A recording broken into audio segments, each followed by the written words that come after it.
clever pun. The Conversation. Donkey Kong Challenge! Hello, and welcome to the Kongversation. I'm Hyle Russell. And I am Dustin Jackson. Oh, Dustin, I didn't see you come in there. Oh, this is fortunate. Dustin, you just happened to stroll into this audio recording that I'm just doing here. A nice place you have. Yeah, well, since you're here, since you just happened to stop on by, would you like to, I don't know, discuss DK Challenge in a greater, more knowledgeable depth than we did on the episode we did a couple weeks back about the Nintendo Direct? Would you like to do that? You know what, Hyle? I gotta be completely honest. I actually meant to go in the place next door, but while I'm here, I guess I can do that with you. Oh no, you're going to go into Joe Rogan's podcast. I knew it was a bad idea. You don't want to go in there. He doesn't know anything about Donkey Kong. Yeah, I think being on the Conversation might be slightly better for my image. So, well, I'm glad. I'm glad that you're going to stick around then, because truthfully, I don't know what I would have done had you said no. That would have been a very short podcast. I really need to start planning these things out better than I do. But yeah, let's talk about DK Challenge. Now, DK Challenge, Dustin, is one of the surprise topics of the summer. You might even say we didn't know it was going to happen. And then it did. And we were like, okay then, what's this? I would say arguably, now people might have a different opinion, and you might think the Super Mario collab with Emerald Rush is a bigger deal. But I would say this is the biggest announcement that Donkey Kong fans had from Nintendo during this month's Nintendo Direct. I mean, it's one of those two things, right? It's definitely one or the other. Yeah, I mean, you could make the case. I personally feel that the Bananza theme in Alarmo is a bigger deal, and you would have every right to feel that, especially considering that is a permanent addition to Nintendo Sound Clock Alarmo, while these two things are limited time to September 1st.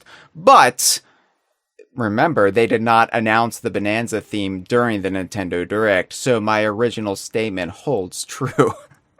That's Hyle. You're so good at logic making, like Yeah. the way you say logic things. Just wait till you hear my logic about where DK Challenge takes place in the lore, Dustin.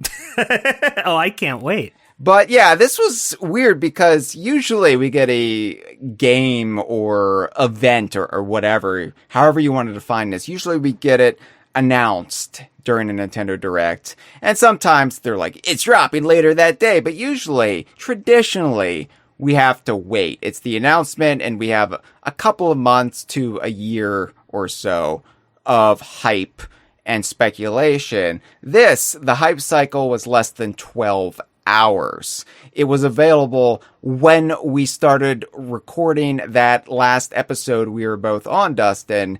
Like, part of the way through the episode, that's when DK Challenge went live. It's available now for all Nintendo Switch Online members at the base tier, assuming you have a Switch too.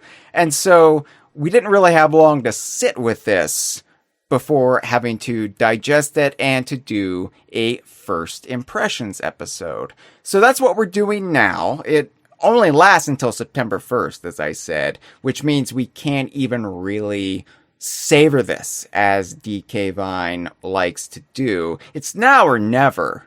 And that means this is both our first impressions episode and possibly our last impressions episode of DK Challenge.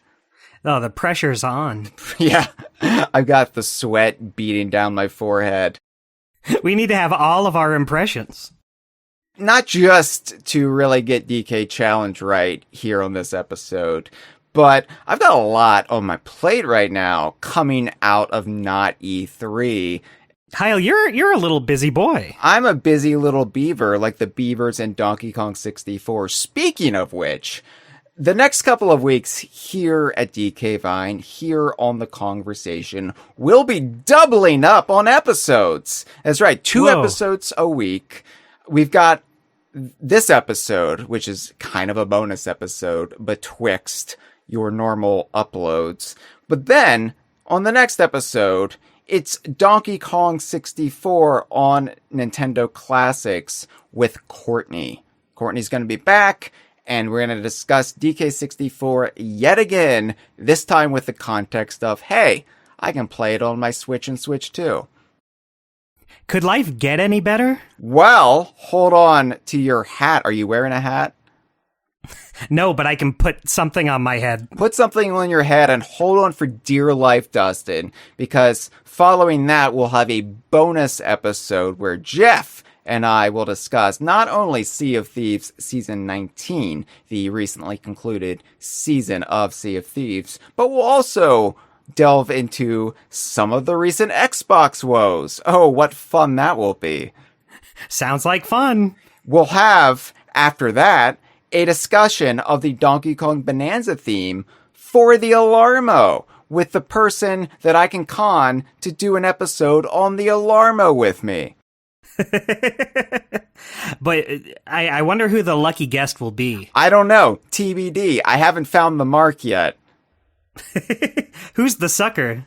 And then we'll have another Yukari Playley episode with Freezer. Now, as always, that schedule, as they say over in Rare Land, that schedule might change depending on any late-breaking news, any topics we have to prioritize first. You know, you never know what might break, and we'll have to say, sorry, hot news, we can't get to you right now. We have to discuss the Nintendo Alarmo. Oh man, Hot News 64. God. Oh, God, that video sucked. I love it. It does suck, but... Basically, my feelings on the Nintendo VHS tapes of the 1990s. The best were the 1994 DKC Exposed with Josh Wolf and the 1998 Banjo-Kazooie video with John Lovitz. And then after that, it just steep descent downhill. It's not DKU, but my favorite is the Star Fox 64 one. That one was pretty good. I would say that, and I kind of the N64 video, although that one was a little bit cheesy and condescending, where it's like, we invited the 3 greatest gamers in the world to Nintendo. And, you know, as a kid, you're like, oh, wow, I wonder how they define these guys are the real deal. No, you know what's the best one? Not to go too off topic, but the one with DKC2 in it, where the NOA employees are like kidnapped and being extorted for info on these games.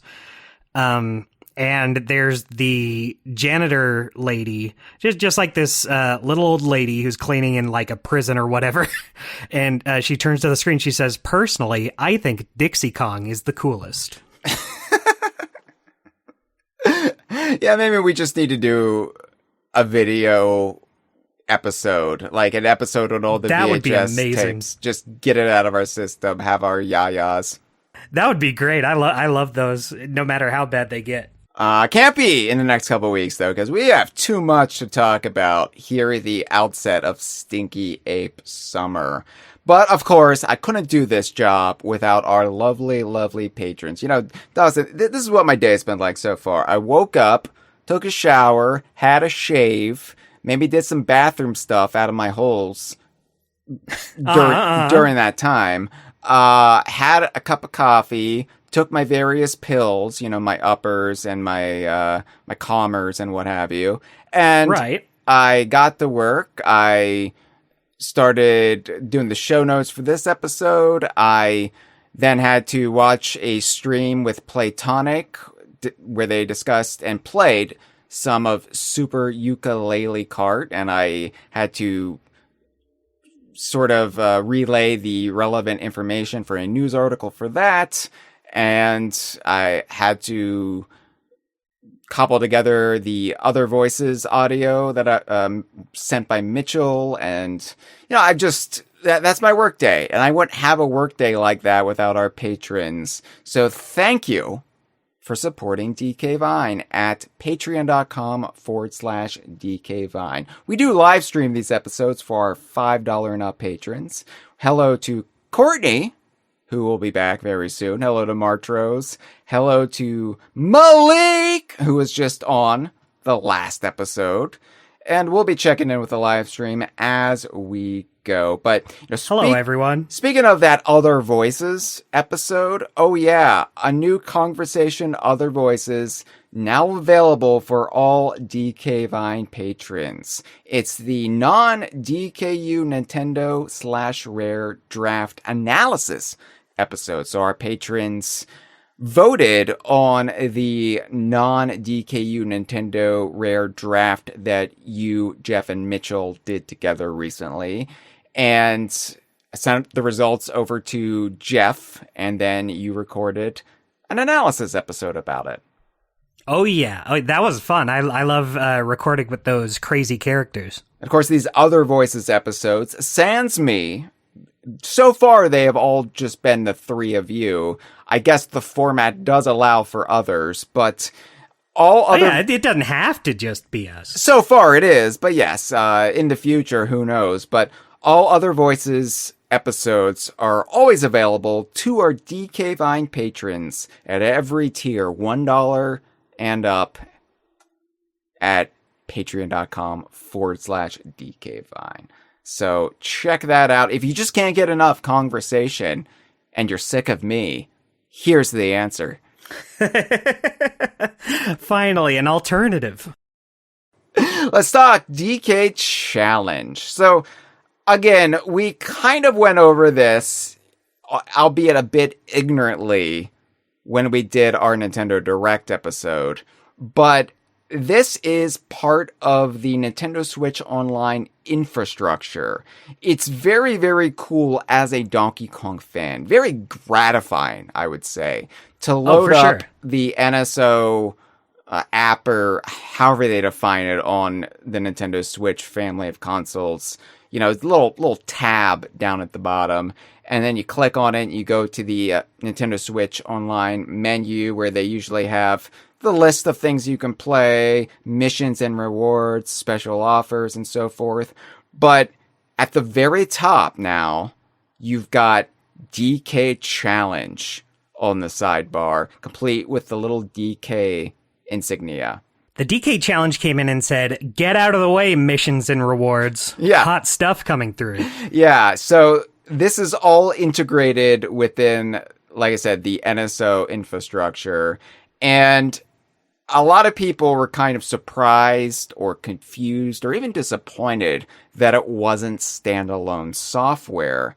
But I think what this is, and where people maybe didn't immediately cotton to what they were doing, is this is a new initiative from Nintendo's NSO team or division or whatever, basically to juice engagement with the NSO library, which admittedly is becoming quite crowded, especially in those older consoles, the NES and the SNES and the Game Boy. It's just a sea of titles in there.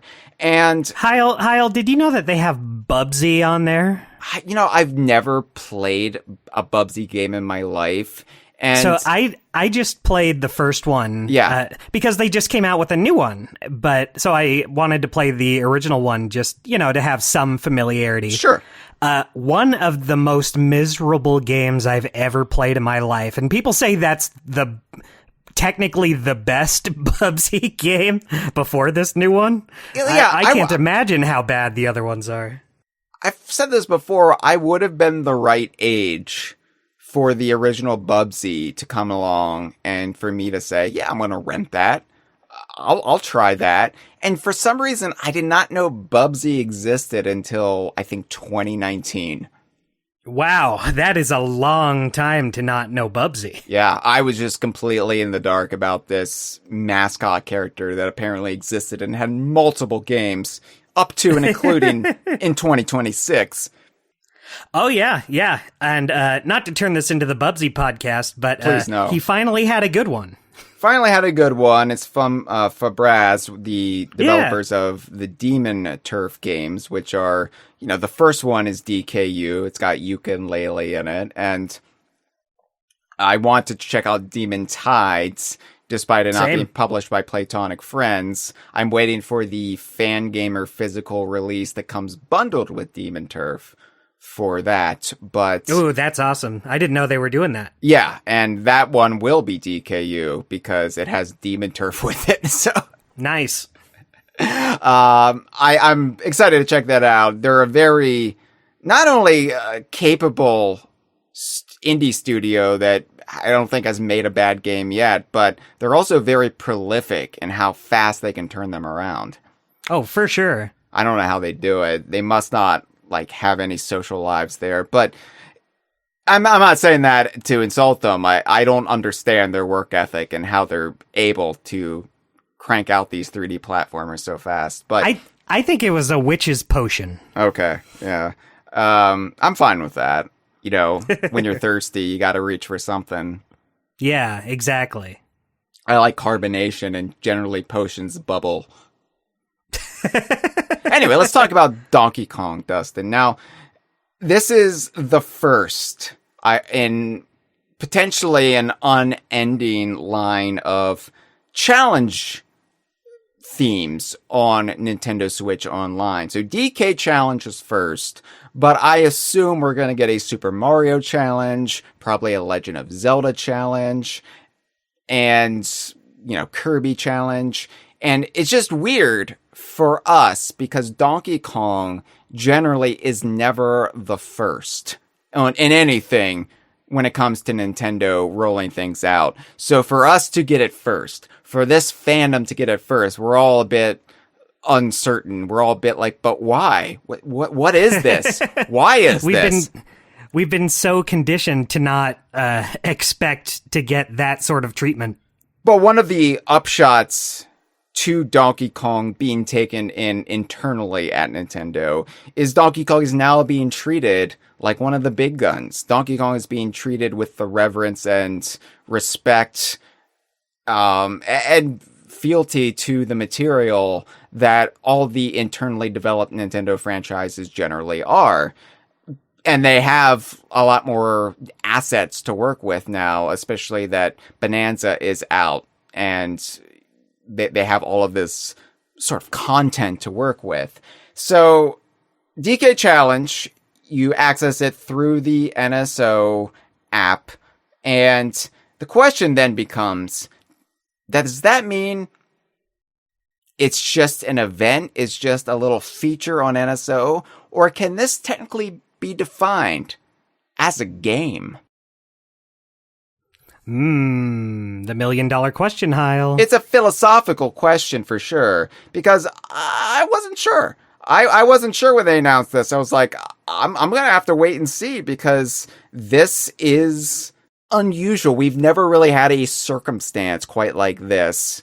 And you know how meticulous we are at DK Vine about deciding what is and what isn't a game. Sometimes quite controversially. Like, people think that every Flash animation game from Nintendo's website back in the 90s and aughts should be considered a DKU game.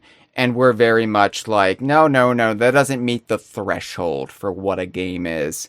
Donkey Kong Country Barrel Maze meets that threshold, and some people disagree with us. That's fine. But I was uncertain, but about a day later, Nintendo did a social media post where they asked, what is your favorite announcement from the Nintendo Direct? And they had all of these logos together, all these game logos together. And I made sure to go digging, Dustin. I made sure to look for it. And guess what? DK Challenge was on there. There it is. And not only does Nintendo seem to treat it like a game, albeit one that's fully knotted up in Nintendo Switch Online, but Twitch has a DK Challenge category. I was very happy to see, because we're recording this on Thursday, June 18th. The Idaho crew streamed it on Tuesday, June 16th. And I set up the basic title for the Idaho crew before they stream. And I went to put in the category and I was like, oh, I bet DK Challenge isn't in there. And I typed it in and sure enough, it popped up and I was like, hell yeah. That's wild. That really is like all you need, I guess. It counts as a game. And I think it even has an ESRB rating. I mean, I guess technically not DK Challenge, but you see an ESRB rating for the games included, at least. I think that's just the boilerplate NSO rating, but it says E10 to teen, which it doesn't. It should be E to teen because several the NES app, right? What's that?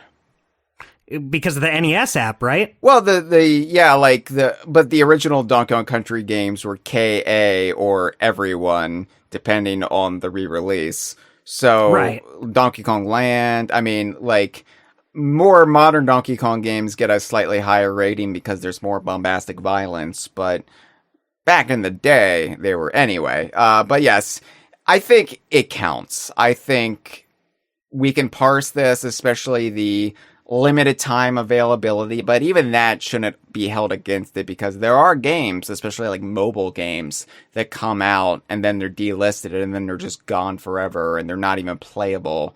So yeah, it's a game. DK Vine has put it on our games page. So it's the second new Donkey Kong game. I guess this isn't really new. It's kind of a new sort of way to divvy up older content, but right. It is the second new Donkey Kong game in a year. And if you count like the calendar years, it's the third Donkey Kong release when you include Donkey Kong Country Returns HD.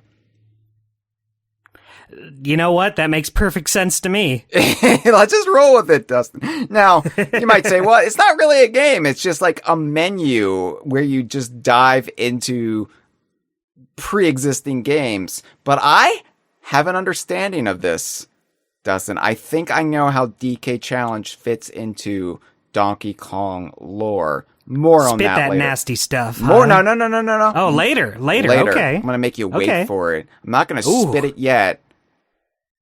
I'm going to spit when I'm ready to quit. I'm excited for the spitting.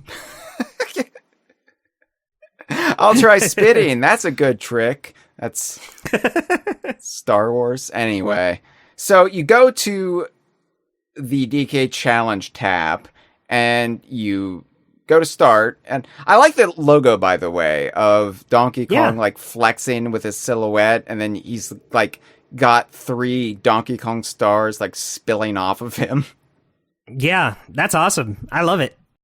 So you go to the start, and then you're met with kind of a way station. Like, you either go left or right.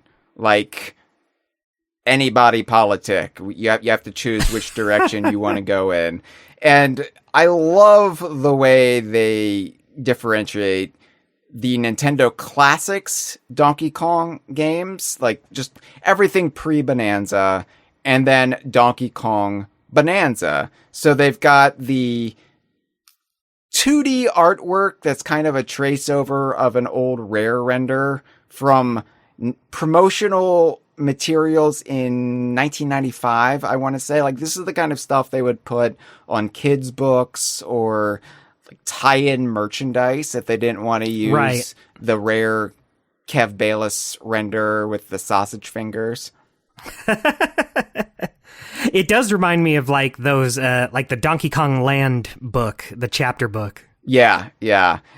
I'm familiar with this like iteration of the Rare Donkey Kong from this era because it would show up on stuff every now and then. You'd be like, oh, that's weird that it's a drawing and not a render.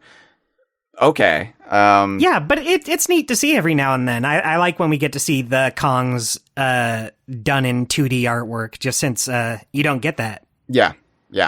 And then that's color-coded to be green.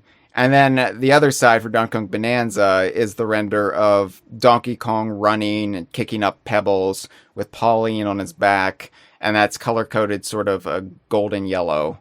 And I love that render so much. It's so charming. It's a nice render, yeah. And I just love seeing like the two art directions of the modern Donkey Kong side by side. It really like puts it in perspective. It's just all one big series. It's all one character. I mean, this Donkey Kong is just one character.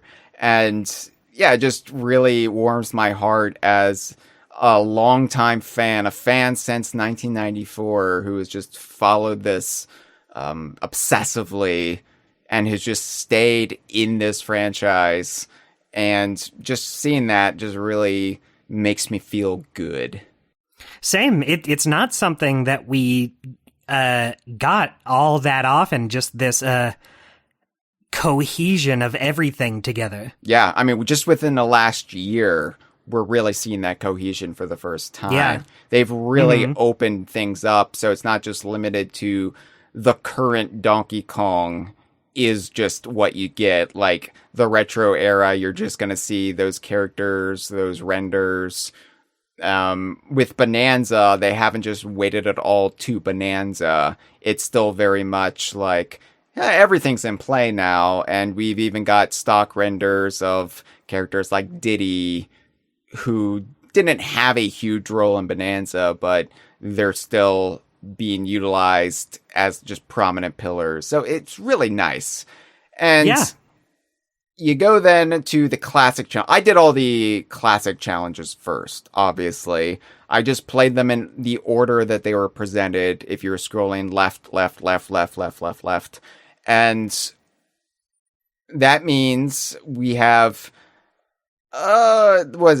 4 different categories here under classic challenges. Now, it's a bit hard to discern because unlike the Bonanza challenges, they do not title what makes the different categories different. You just kind of have to guess what they're going for here. And I'm not sure why they didn't do this or didn't like define these better like they did for Bonanza, but you can kind of figure it out. It's a little bit harder with the third category, I would say, but the first category are basically Super Nintendo challenges, i.e. Donkey Kong Country challenges. And there are 5 different challenges to play through, and playing through them, you will clear a challenge and get a challenge card, which will then just be your like unlocked memento. You'll have your Nintendo username and the date in which you cleared it. Yeah, I love these, Hyle. It's just fun collecting these cards with unique artwork on them. It's just nice, and some renders you don't see very often. There's one render in particular, the second one under the Super Nintendo challenges, that, it's very seldom seen. I'm familiar with it, but I don't think I've ever seen it in real high quality. It's for the GBA version of DKC1, right? Well, it's interesting because I don't know if it was actually done for that or if it was a leftover from Donkey Kong 64 that they you're right. then used for the GBA remake, because for both Donkey Kong Country for the Game Boy Color and Donkey Kong Country for the Game Boy Advance, because the original Donkey Kong Country renders looked so dated, like even a year after Donkey Kong Country, they mostly used Donkey Kong 64 renders for Donkey and Diddy. Which makes sense, although it's interesting, both DK and Diddy are in the minecart, which makes me wonder if it would be used for DK64 or not. Yeah, although all 5 Kongs are in the minecart of the box art. That's true. I guess it's an irrelevant point. So classic challenges have, like, you pull them up on NSO, right? And on all the Nintendo Classic challenges, they actually put the DK Challenge logo on the top right like in the border, which is a nice touch. It's a nice reminder that you're not actually playing the game right now. You are in this little pieced out slice of the game. And you also can pull up tips and a quick control guide for each challenge by pressing ZL and ZR on the Switch 2 controller. Now, annoyingly, the little reminder that you can do this, or that you can press and hold to rewind, does not go away while playing these challenges, and I don't think you can make it disappear either. It's a little annoying. It is. I turned that off when playing in the actual game in the app, but boy, is it annoying and distracting here.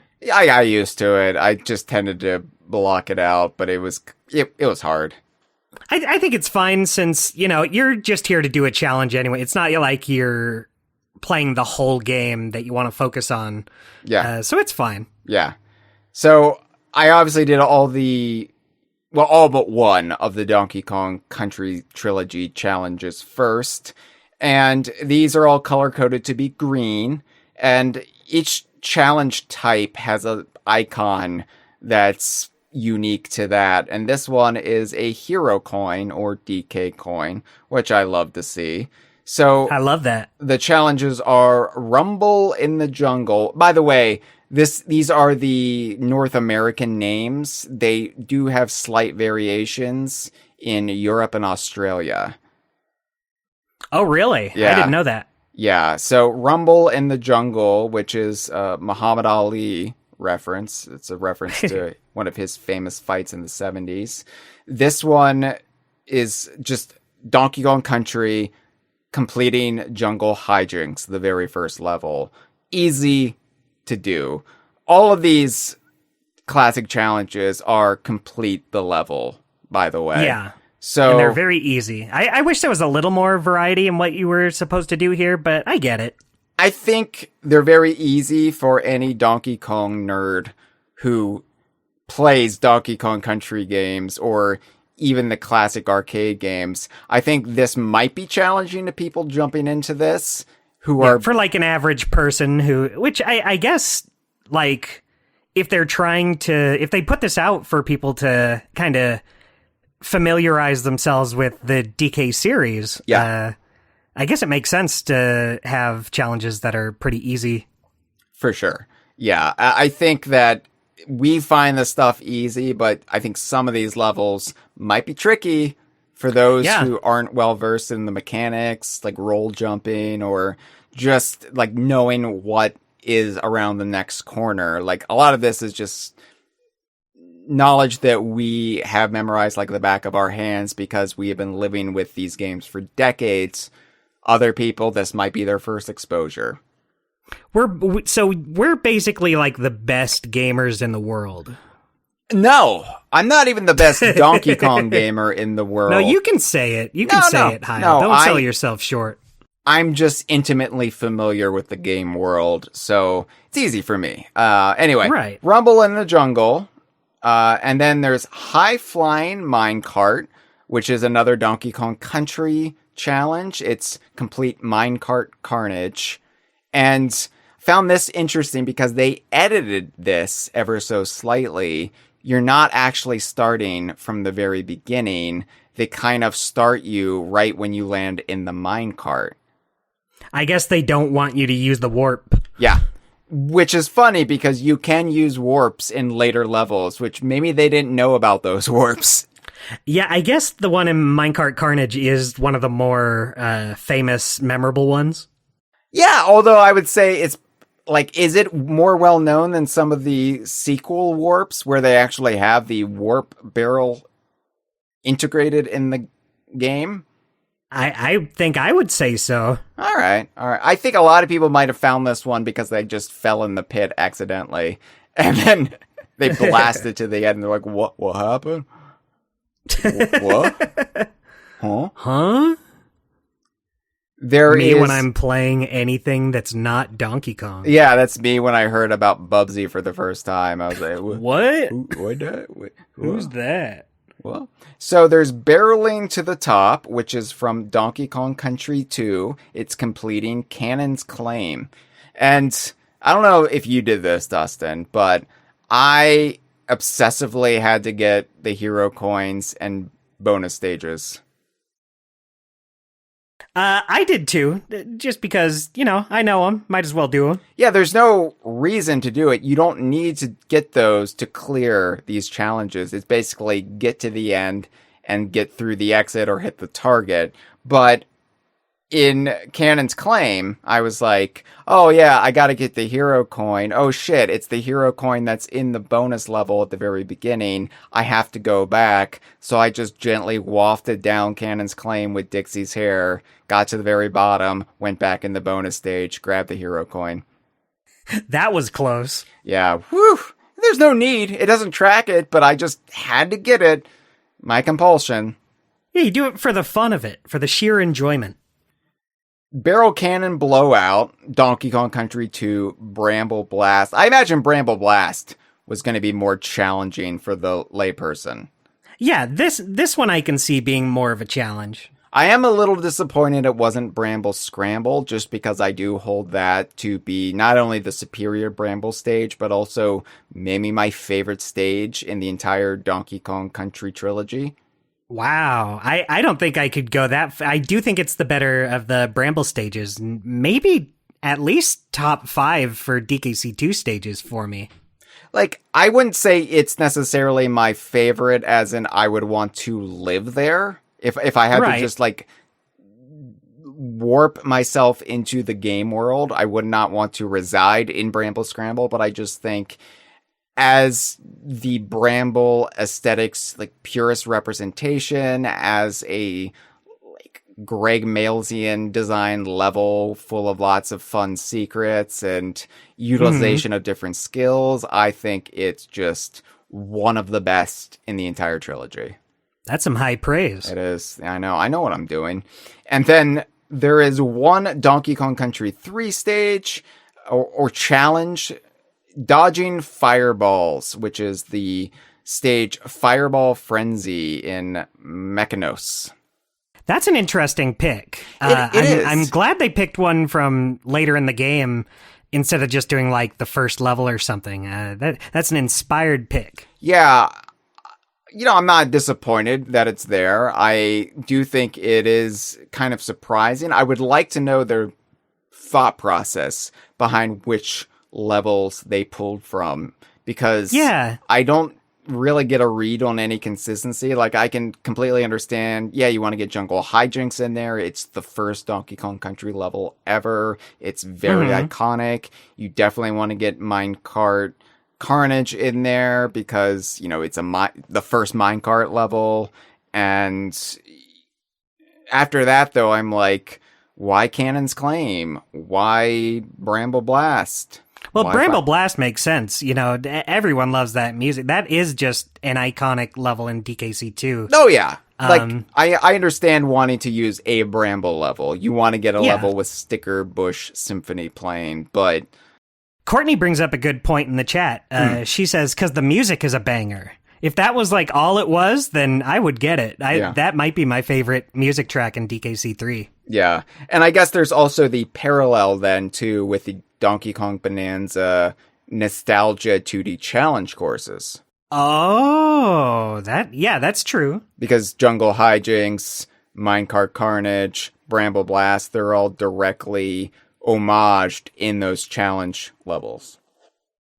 Yeah, I do wish they did one for DKC3, though. Yeah, I understand wanting to do something for Donkey Kong Arcade, and I thought the nomenclature Arcade Country was just weird enough that they got away with it. Right. But it is a shame they didn't go that hard with DKC3. DKC3 is getting its due, though. Not just with DK Challenge, but we're getting the Ellie the Elephant statue in Bananza next month. Oh, I'm excited. She looks great. She does, yeah. Doesn't have any junk in her trunk, but she's holding some junk in a DK Island supply barrel from the DK Island and Emerald Rush DLC. I like that. I like it. All right, moving on. We go back in time even further with arcade era challenges. Now, this is not technically accurate because these are all console or handheld ports or remakes of the arcade games. They don't actually utilize the original arcade software in DK Challenge. Those are available. You can purchase on the Nintendo eShop, but they're not available to play with an NSO membership. Right. And they've always just like gravitated to the NES version of Donkey Kong and Donkey Kong Jr. for any of this stuff. Like Donkey Kong 64 is a bit of an outlier in that, you know, leave it to Rare for like saying, no, not good enough. We want to actually have the Donkey Kong arcade game in there. But because there were rights issues surrounding that in 1999, they couldn't just put it in there. So they recreated it from the ground up. That's wild. I know. Like, nobody really talked about that in 1999. I think everybody just assumed, or everybody who was discussing DK64 just assumed somehow they got the arcade software in there. I was like, nah, they rebuilt it. Brand new. So the arcade era challenges, they're color-coded yellow, and they've got a big 8-bit DK Senior head as the icon, which I like. Yeah, I like it. These challenges are Freedom from DK, which is Donkey Kong NES. It's 25M, the first Donkey Kong arcade level. You've got The Fall of DK, Donkey Kong NES again. This one, 100M, i.e. the final level. You've got Freedom for DK? Question mark, exclamation mark, which is DK Junior NES, round 4, or the chain scene, depending on which source you go with. This is the last level in Donkey Kong Jr., the one where Mario seemingly dies.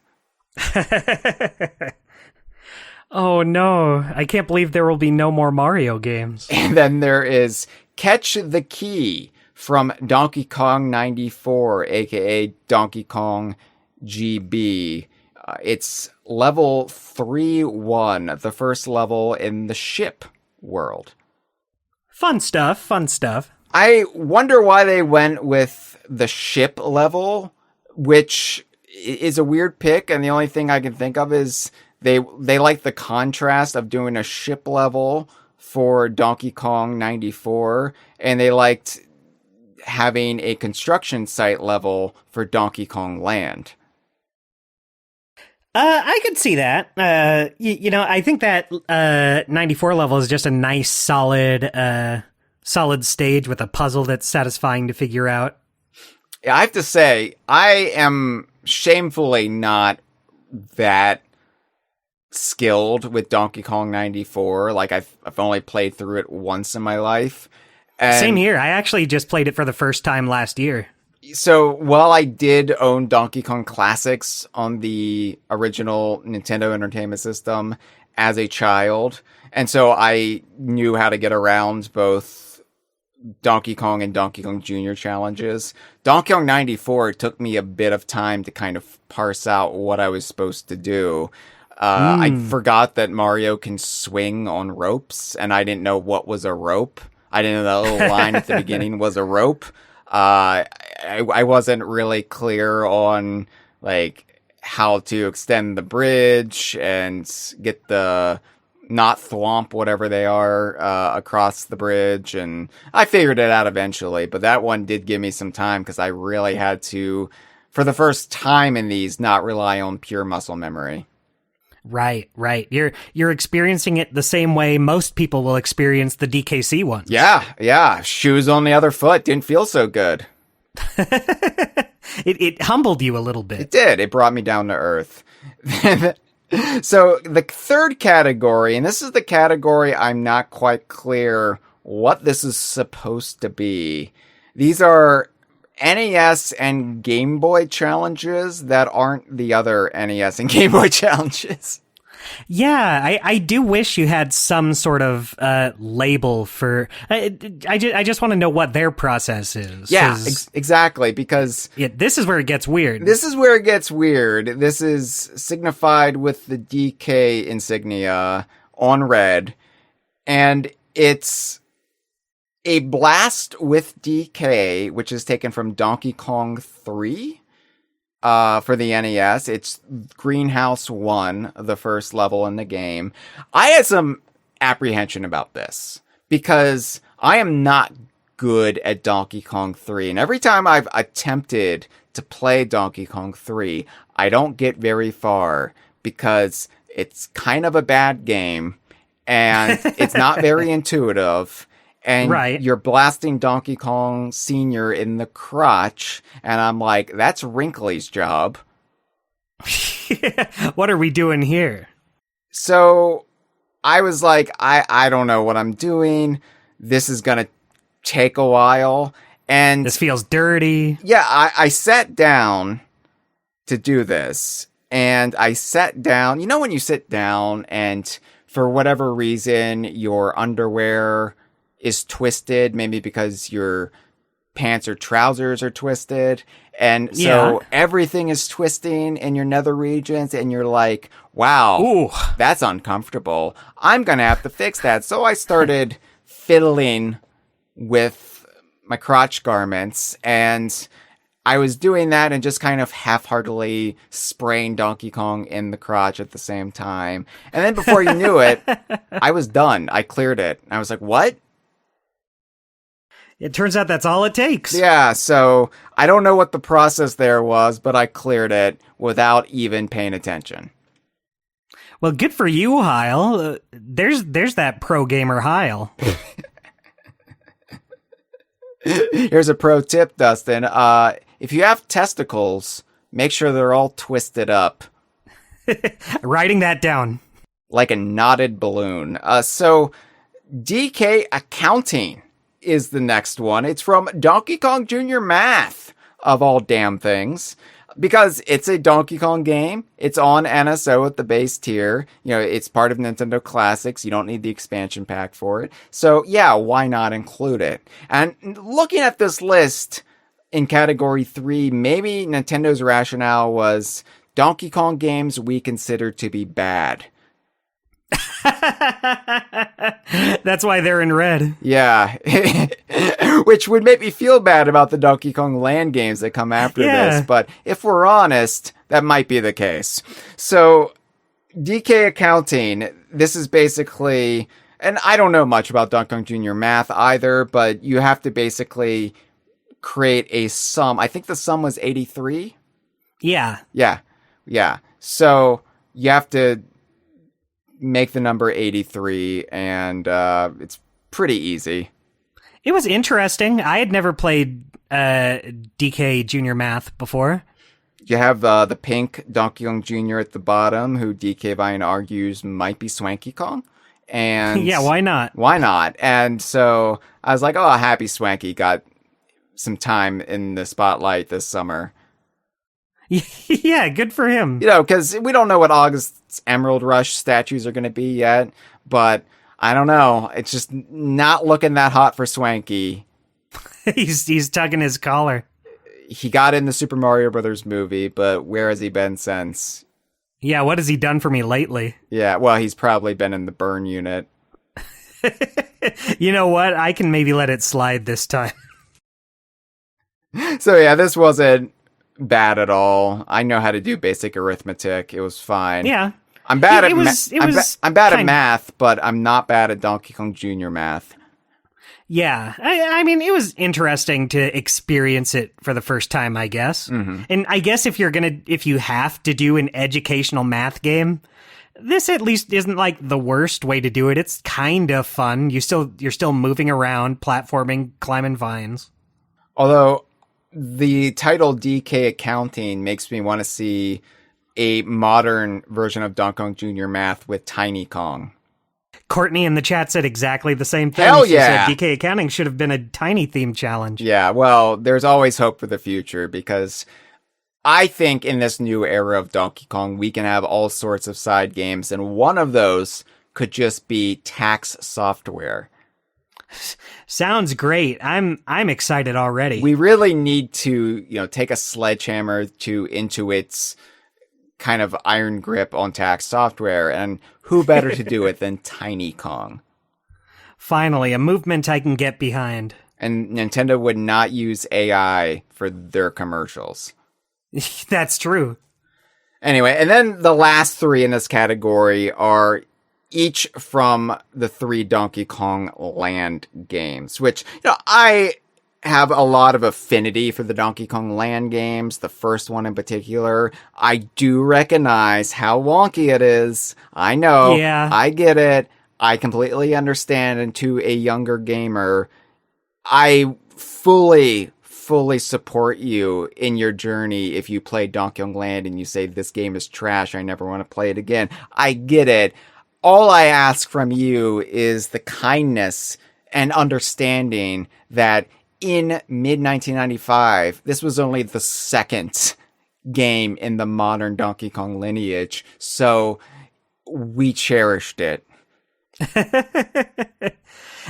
Yeah, and I had never played these games up until a couple years ago, and I only played through Donkey Kong Land 1. I tried to play through Land 2 and could not stick with it. Land 2 is my least favorite of the 3. Yeah. It's technically more proficient than Donkey Kong Land because it uses a different engine. Donkey Kong Land... Donkey Kong Land 1 is just a reworked Battletoads GB engine. Yeah, and 2 feels better. 2 is probably the better game, but it's less interesting. It really is just Donkey Kong Country 2, but worse. But worse, yeah. And Donkey Kong Land 3, at the very least, does some original stuff and has an original story. But I like seeing Donkey Kong Land 2 here because I do hold it up as canon. I do hold it up as a separate adventure. Courtney disagrees with me. That's fine. And seeing them all lined up like that, all I can really say is it still upsets me that Donkey Kong Land 3 had the Roman numeral and Donkey Kong Land 2 didn't. I'm glad we were able to put our feelings aside and get through these challenges, though. Yes, the challenges. So Donkey Kong Land 1 is DK's construction site, which, by the way, for the challenge card, they used another 2D illustration of Donkey Kong, the trace over, which I like to see. But this one is the level Construction Site Fight from Big Ape City, although there is a discrepancy with that because the instruction manual switched the names of Construction Site Fight and Balloon Barrage. So the level that, say, Super Mario Wiki calls Construction Site Fight is the intended Balloon Barrage, and Balloon Barrage is Construction Site Fight, if that makes any sense. What a silly mix-up. What a headache. It's understandable because they don't display the stage names in-game itself, but yeah, this is... I'm glad nobody else outside of DK Vine has to think of Donkey Kong Land ever. They don't have to go through this. But yeah, Construction Site Fight, it is Donkey Kong Land's first girder level. So it's inspired by the original arcade game, and you kind of get Rare's take on the girder iconography, which is really fun because it's a more realistic depiction of what a construction site might look like, just teeming with Kremlings. And although New Donk City and Donkey Kong Bananza have sort of retconned that no, Big Ape City is not the setting of the original Donkey Kong arcade game, you can still view this as an homage to that. Right. I know some people will argue. Some people will argue Big Ape City and New Donk City are the same. I think they're different. I'll get into that in some future project. But this isn't a bad example from Donkey Kong Land. Yeah, no, it's a pretty good stage. I'll think, for this wonky game, I think this stage is pretty all right. Yeah, absolutely. The Donkey Kong Land 2 challenge is DK on the High Seas, and it's just the first level from Donkey Kong Land 2, Pirate Panic. Right, so not very interesting. Not very interesting, although I will say they did not include Pirate Panic from Donkey Kong Country 2 in the DK challenge. So to the layperson, to the novice just coming into this, they would not view this as an inferior version of Pirate Panic. They would just view it as, oh, cool, it's a pirate ship level. I get a pirate stage in this challenge? Wowee, what did I do to deserve this? And then, well, being an NSO member, apparently. Oh, yeah. And then finally, there is DK Sets Sail, which is a dumb title, considering this is a lakeside dock level from Donkey Kong Land 3. It's Red Wharf, Lee Loveday's very strained pun on Red Dwarf, the classic British sci-fi comedy. Pretty good. Pretty good. Yeah, they should have called it something else. You don't need to have DK in the title for all of these. We'll talk a little bit about how they name these challenges and the fact that it's called DK on the High Seas and DK Sets Sail, despite Donkey Kong not being playable in those two games. He wasn't there. He wasn't there, but there's some logic, perhaps, to that, which I'll get into. But I liked seeing Kitty by himself on the challenge card. I like seeing Dixie on the Donkey Kong Land 2 challenge card. Interestingly, Diddy is the only one of the four to not appear by himself on any challenge card. Yeah, interesting. Although I do really like the ones that he is on. Like, I just love that one with him and Dixie from the box art isolated. Yeah. I don't mind, because Diddy, out of all of the protege Kongs who either served as sidekicks or graduated to main character status, he gets the most spotlight, he gets the most focus. He is my favorite character, but we can give the others a little time. Yeah, it's nice that Dixie gets her time in the spotlight. It's especially nice that Kitty gets some time in the spotlight, because you know, Kitty is the forgotten hero of the Donkey Kong series at this point. Mitchell was in the chat earlier. I don't know if he still is, but he said, I like how many cards have Kitty on them. Yeah. It is a shame, because out of all the references, out of all the characters that Bananza has kind of lifted up and celebrated through either direct physical appearances, statues, little homages or allusions to, Kitty has just been completely MIA. So yeah, it's good that he does get a bit of recognition during the DK challenge at the very least. For sure. And, I know Kitty Kong is a very, you love him or hate him kind of character, but it's just nice that he gets to still be included. He still gets to be part of things. Yeah, absolutely. I mean, we love Kitty at DK Vine. We're Kitty Kong apologetics here, and we will always fight for Kitty, because the key to Kitty Kong is to understand that they weren't trying to make a cool character. They weren't trying to make this badass new Kong partner that every kid would want to emulate. He was an annoying baby that Dixie Kong was saddled with. That was the point of the character. Yeah, I mean, have you heard him scream at the top of his lungs whenever he dies? How can you not love him? I mean, we all love a character who shits himself. I think that it's universally agreed. That is really cool. But at the same time, Kitty Kong was a dumb toddler who was just like kind of a joke. And it did serve the purpose of finally ending the cycle of the Kong partner character becoming such a breakout hit that they needed to give them their own game. Man, could you imagine? What if when DK64 rolled around, no Donkey Kong, no Diddy Kong, no Dixie Kong, Kitty Kong is the star? Kitty Kong and his, like, I don't know, Teddy Ruxpin doll. I'm trying to think what character would partner themselves with Kitty, and it was like, it would have to be like a electronic toy that comes to life. His mother that needs to keep him fed with her milk. When his mother is just in the DK barrel, she's making like celery sticks with peanut butter for his afternoon snack. Here you go, kitty. Something healthy for you. He's like, "Wah!" He wants Doritos. No, I like Kitty. So Yeah. the final challenge in Nintendo Classics is the hard category. And these are colored gold with the icon of the devil. Ah! This is a satanic challenge.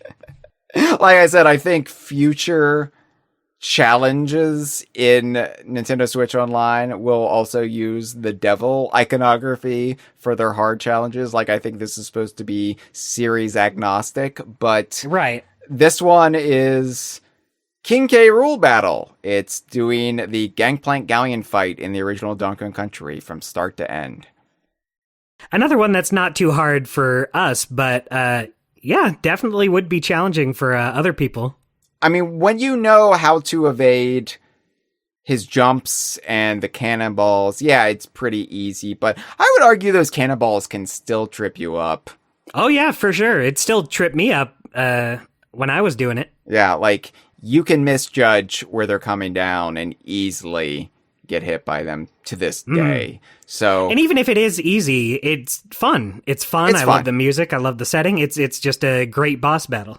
it's also a nice introduction to King K. Rool's original appearance. So if you don't really know much about King K. Rool other than he's Donkey Kong's arch nemesis, this is a good crash course without having to beat Donkey Kong Country, get through all the worlds in the game to get to him. This allows people, at least until September 1st, a chance to just experience that.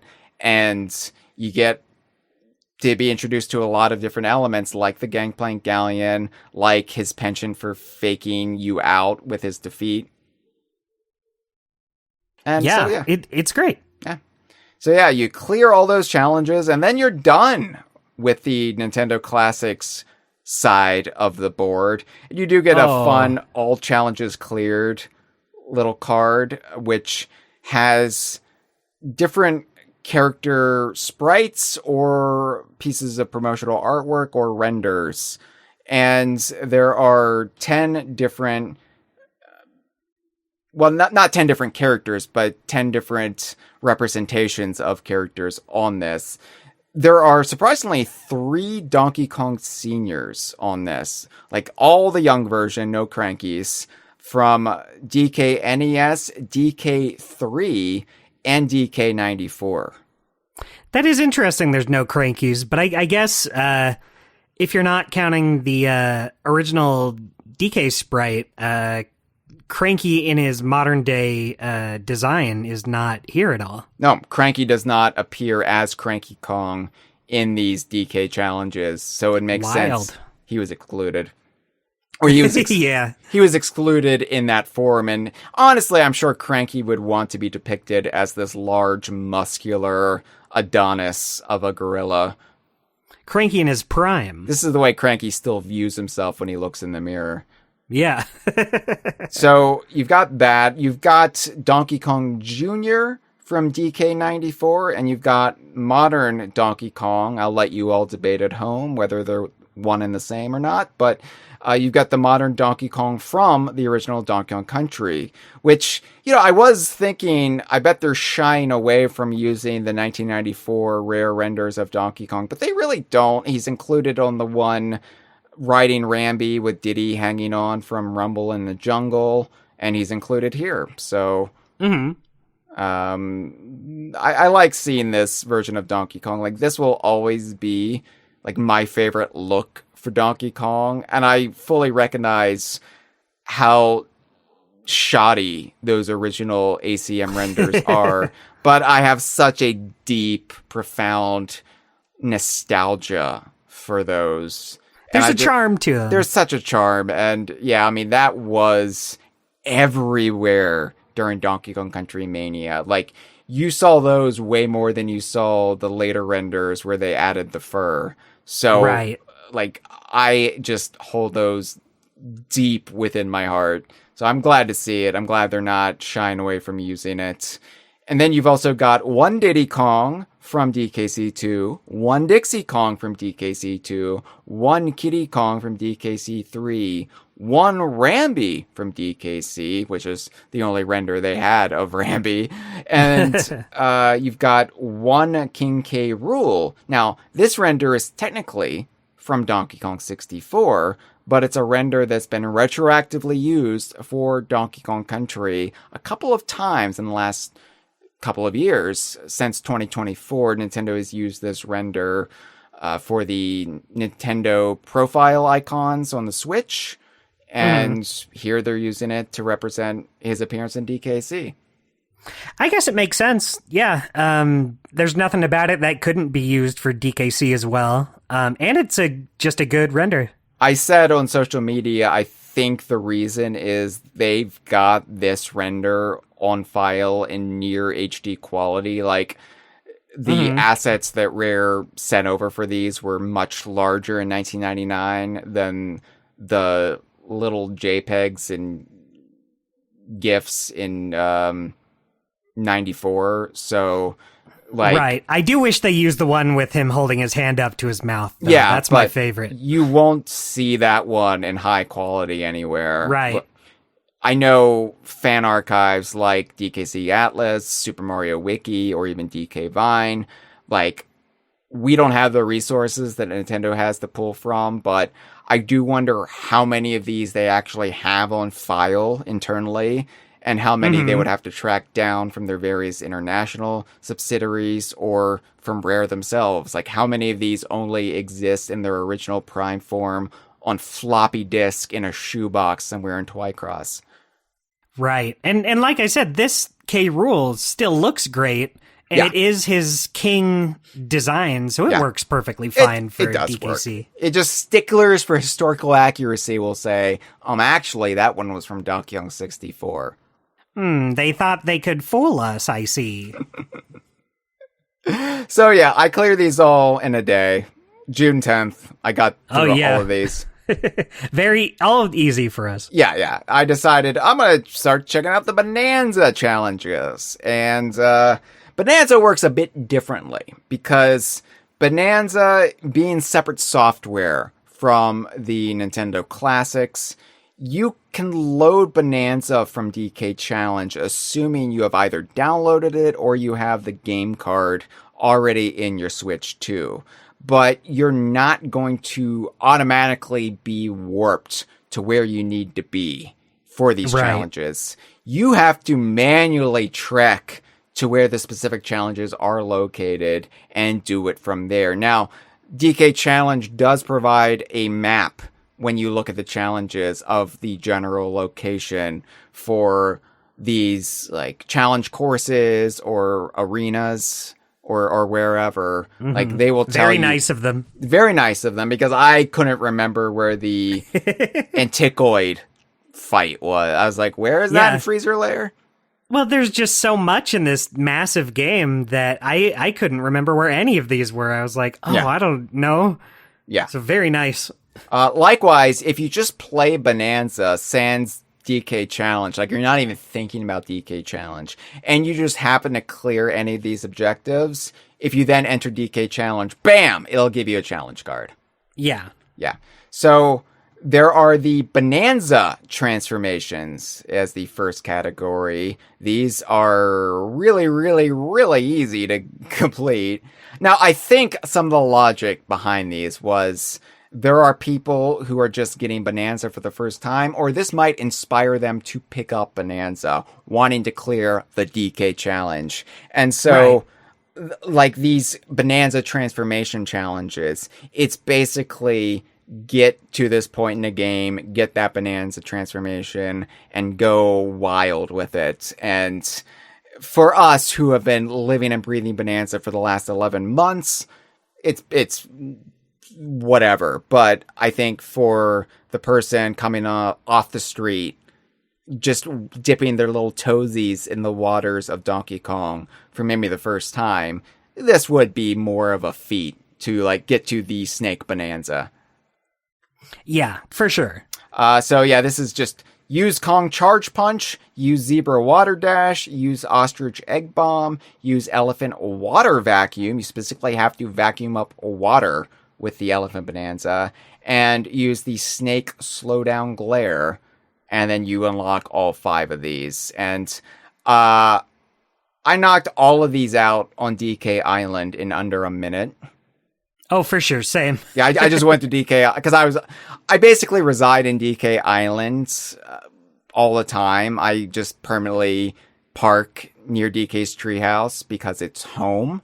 And so I start every session in DK Island and then I just go from there. And so I just quickly cycled through all the Bananza transformations, did what I had to do, and I was done. I do like the design of these. They're pink. And the little icon is a Banandium Gem Bunch of 3. Yeah, I love the card design artwork for this whole challenge. Yeah. I also like how they subtly use the cyan and magenta Bananergy colors on all of these. They've kind of got almost the... Sort of, if you're trying to recreate like an old VHS tape in... like Premiere or some video editing software, and how you slightly like shift the layers of colors to create that effect. They're kind of doing that with these cards here. You know what would be really nice, Hyle? What's like that? I know this is asking too much, but it would be so fun if the reward for finishing the DK challenge was you could use platinum points to get like a physical pack of all of these cards. Oh, that would be nice. Mm-hmm. We could put them in a binder, you know, like your baseball cards. Exactly. That would be... I would love to have physical versions of these cards. Yeah.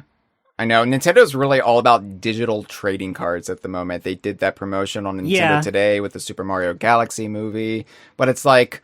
These aren't really trading cards. They're just collectible cards because you can't trade them. It's still cool, though. I do like collecting these digitally as well. It's a nice little thing you can point to and say, yeah, I did that. Yup. No need to clap. Yup. That was me.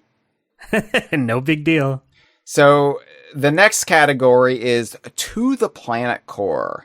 And these are slightly banana yellow in color, and they've got a compass symbol. And these are all plot progression milestones.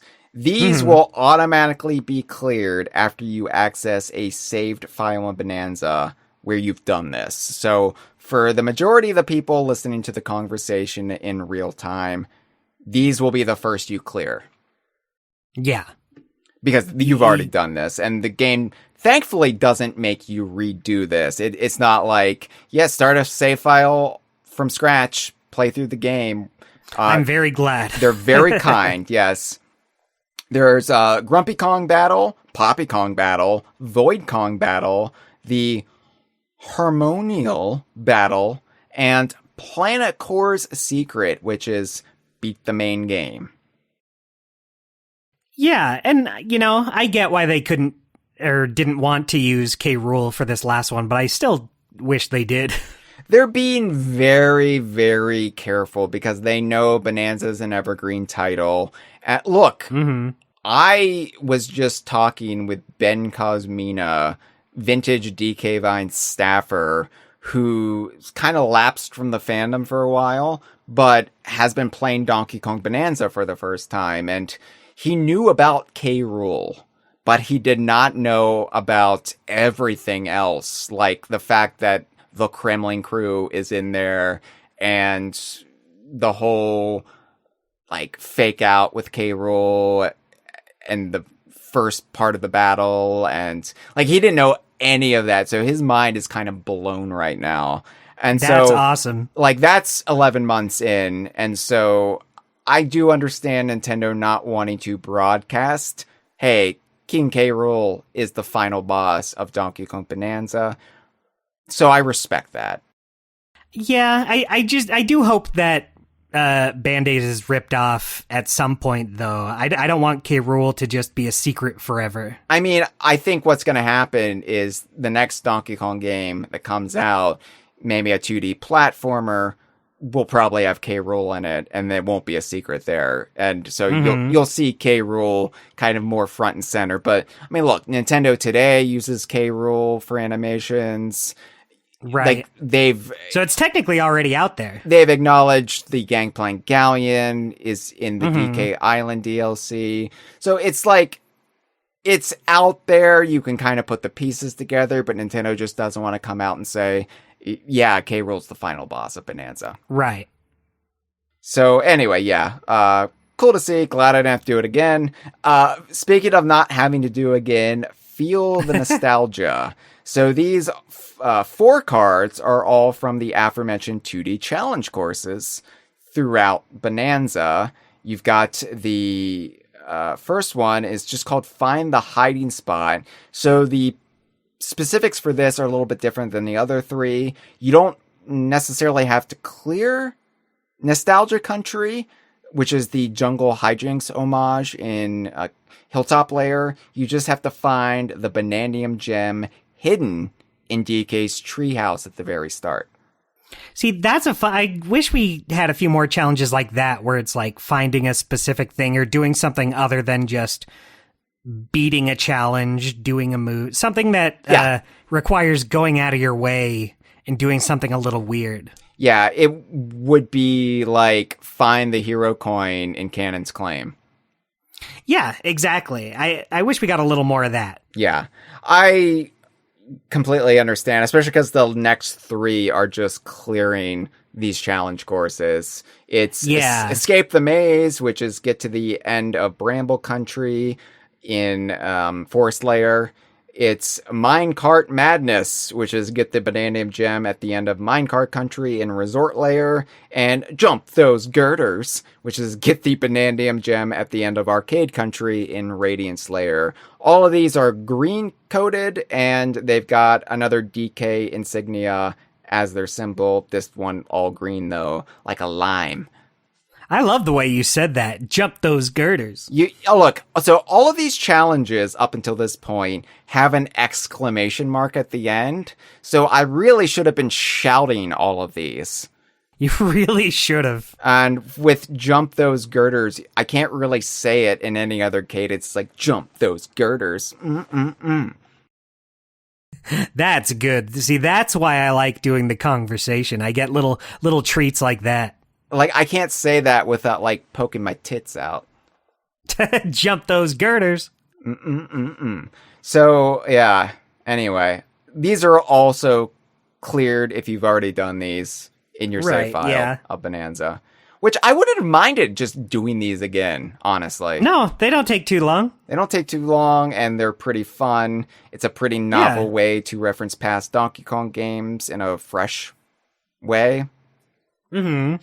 Then there is the Against the Clock challenges, which are blue with a little clock or stopwatch as their icon. Sadly, not TT, but...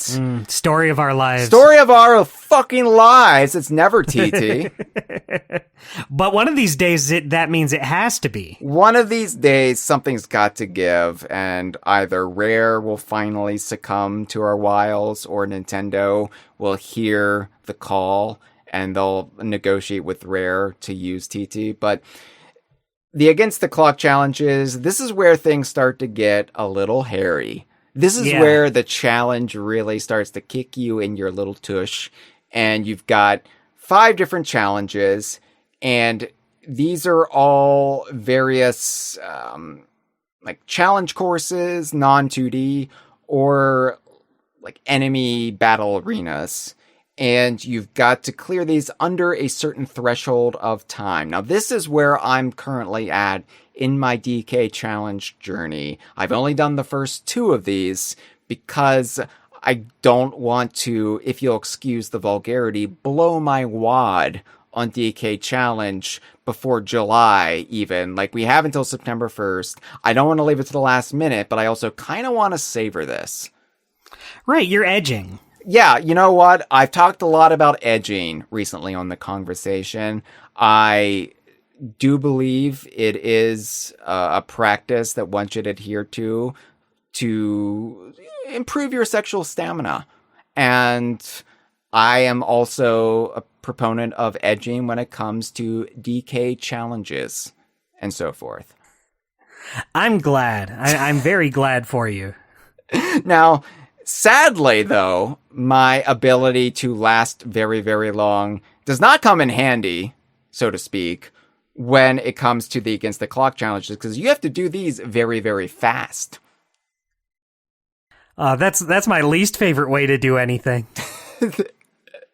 Now, there are exploits. There are various ways to cheese this. And the developers know this. The developers who concocted these challenges, not to be confused with the later category developer challenges, they knew there are ways to get around this, and there are things you can do that maybe aren't the intended way to do this, but we're going to allow you to do it anyway. And that's really on display in the Kong and Destroy challenge, which is Kong Bananza City Smash in Canyon Layer. Finish that with 40 seconds or more on the clock. I like that they're incentivizing you to cheat, basically. It's not cheating if it's allowed in the game. And look, I think most of us probably when playing Bananza realize that you can destroy some of the building in these City Smash challenges before you cross the starting line. And so Right. you can throw things, you can utilize Elephant Bananza to like tear some things off, but You could use co-op Pauline. Co-op Pauline, you can summon amiibo Kong letters and use them, which I didn't even think of. One of our readers Yeah. on social media on Blue Sky pointed that out to me. But yeah, what I did was I destroyed everything I could destroy at a distance. And then I needed more material to throw. And then I remembered, oh, I've got the Kong Charge Punch like maxed out so I can turn things gold. And I've got a Fractone here. So why don't I just start tearing Fractonium chunks off the Fractone and build a whole mound of Fractonium over here and then turn that gold with my punches. And then I have the explosive Banandium gold to throw at the building. Look at you planning out strategies. And then that destroyed enough of it where once I crossed the starting line, I could then just quickly destroy the concrete pillars remaining. But there were people who did 100% destruction before they even crossed the starting line. And they did that by building bridges to the sides. And they were able to get better angles to throw at the building. And I'm like, I applaud your determination to not have to sweat this time at all. Yeah, I would not have done that. Yeah, it was a lot of work. But that's cool. Very cool that it can be done. Moving on, there's Skate and Attack, which is the aforementioned Anticoid battle. You have to defeat 5 Anticoids in Freezer Layer with 18 seconds or greater. Simple enough. Not the hardest thing in the world. Not the hardest. You kind of bluff your way through it. You're just flinging the little stones they leave behind, and if you get lucky, you'll clear it. Yeah. So that's where I have left off, because then I've just been too busy to jump into it otherwise. I'm also replaying Yuka Replayly on Switch 2 right now. And like we said, you're a busy beaver. I'm a busy beaver, Dustin. I'm just... Hyle, you constantly turn your face to the screen and go, ooh. Yeah, I do. And I fall in a hole quite a bit, much more than you would realize. Yeah.